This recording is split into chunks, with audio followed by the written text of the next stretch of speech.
There was an attack in London last week. Was it last week or was it this week? I'm not sure. I think it was weekend. No, it was Remembrance Sunday. It was Remembrance Sunday. Yeah. Can you tell me initially what you heard about that and what you believed had happened? My first thing I heard was stabbing in London, someone dead. And then throughout the day, it turned out it was a machete attack. Was it a machete attack? That's what I read. Machete I didn't attack, know that, yeah. which then makes me think gang related. One, I'm presuming a man dead, somebody with their arm chopped off, and someone else injured. With their arm chopped? That's hard to do. With a machete, if you swing it hard enough and it's been sharpened. I wouldn't know, Nick. Clearly you have far more sharpened machete experience than I do. Well, you never But I would just think you've got to get through the skin, through the bone and the muscle. With one blow? Yeah. Was it one blow? I don't know. We need more detail off this. Yeah, it's the bone that's hard to get through. I know. The muscle and scale, that's easy. It's the bone. You're a little bit too familiar with this, Nick. Yeah. I'm a bit concerned. Well, I was in the SAS. Oh, really? No. I thought you were going to use the initials to say something else, like... Anyway, pictures then come online. It's a black man. We then find out he's a Somali. And the police are going straight away, not terrorist related. It's amazing how quickly they know things aren't terrorist related these days. Man with a machete. I think the fact the person he killed was also black and probably Somalian makes them think, oh, this isn't terrorist attack.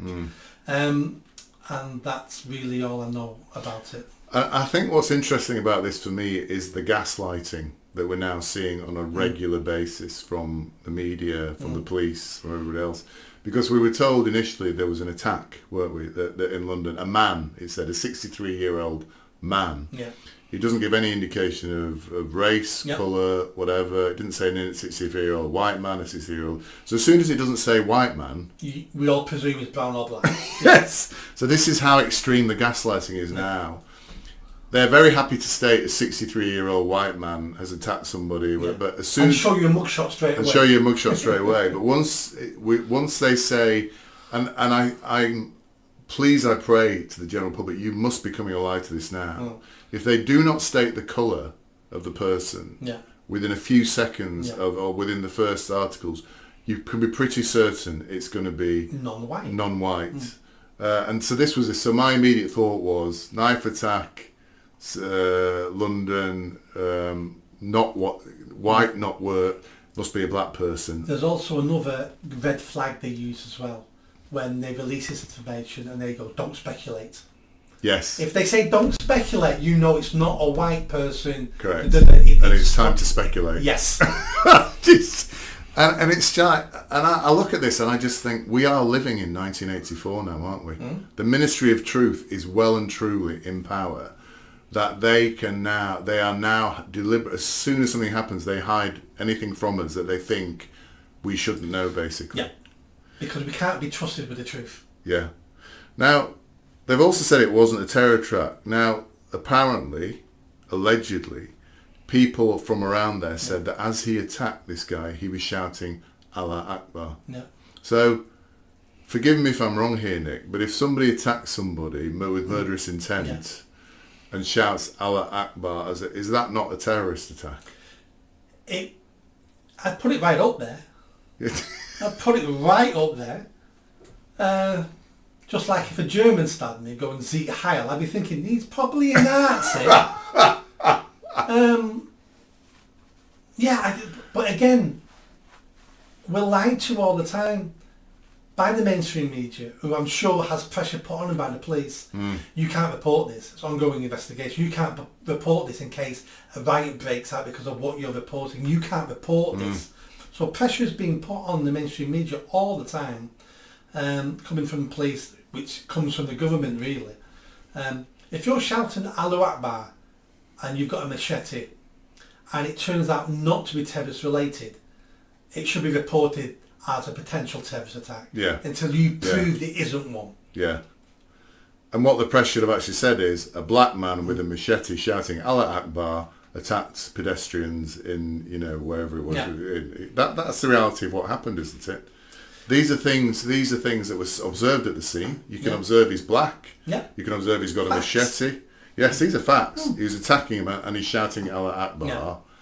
That should be reported. Yeah. At that point, you may not say it's a terrorist act, but I think even any reasonable press person could say it's highly likely, given the fact this bloke was shouting, as you say, somebody shouts at you with an axe shouting "Z Kyle," you've got a pretty good sense it might be a Nazi. Yeah.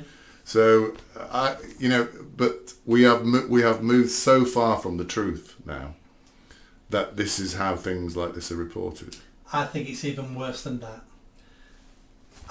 If you had to pick one day of the year that is extra special in our calendar, it's Remembrance Sunday. Yeah. It's remembering all the people, mostly men, who were better than me and you, who were a different breed, who who put their life on the line to save this country, to go fight wars. Both of my grandparents.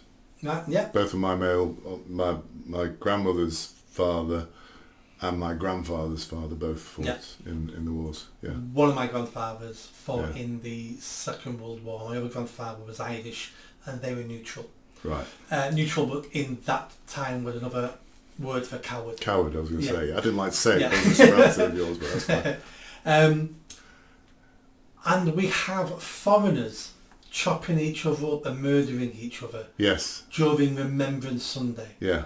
Any Londoners, black foreign Londoners, can kill each other 364 days of the year.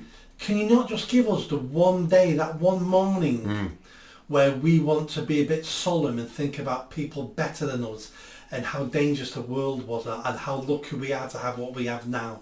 Can you not just give us one morning when you're not chopping each other up? It was... But why would they do that? Because actually white people who celebrate Remembrance Sunday are in a minority in London. Yeah? So why should they be given a day? Because actually the majority of people aren't celebrating Remembrance Sunday. All our big cities, especially London, London's fallen. It's not an English city anymore now. It's now a UN city. There's no real culture, there's no real people, there's no real belonging. It is basically a hotel / airport lounge where people from all over the world end up and move on and see each other. No one cares about it because you don't care about a hotel. You don't care about the long-term success of a hotel. We treat hotels quite poorly because we're not invested in that business, in that building. And that's what many migrants and many of our big cities now have become. The people who live there don't care. And we know they don't because they didn't care about their own countries. So why do we think they're going to care about our country? They fled their country and ran away like cowards and left the family and the friends to come here. So we don't care about our cities, and we're allowing them to turn our cities into their version of their cities.